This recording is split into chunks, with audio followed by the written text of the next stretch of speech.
आगे नहीं है। भगवान गुरु वशिष्ठ ने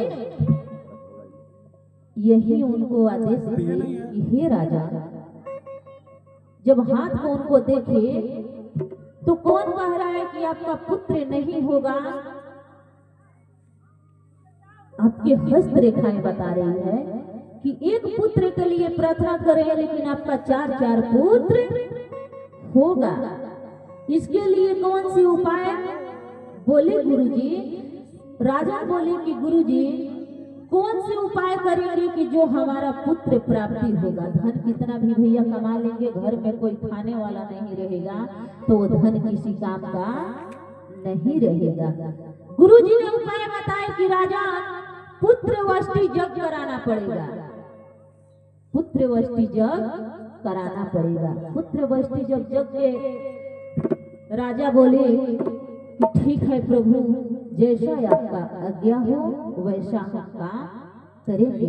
गए अपने घरे और यज्ञ की तैयारी में लग गए, जैसे अभी आप लोग के यहाँ यज्ञ हो रहा है। वहां समझा रहे हैं गुरुजी उनको, राजा दशरथ को कि धरहु धीरज होई है सुत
गुरुजी कहने लगे कि एक पुत्र के लिए आप प्रार्थना कर रहे हैं, आपके यहाँ चार चार पुत्र की प्राप्ति होने वाला है, तो इसके लिए गुरुजी उपाय बताइए। तो गुरुजी यही उपाय बताए कि संत और ऋषि महर्षि को बुला करके और अपने आंगन में यज्ञ करवाइए। उस यज्ञ में से जो हवन कुंड होता है, यहाँ तो शायद बनेगा या नहीं हमको तो पता नहीं है, लेकिन हम भगवान बाबा के यज्ञ में जब जाते हैं तो वहाँ पूर्णाहुति के दिन उस हवन कुंड पर महाप्रसाद बनता है।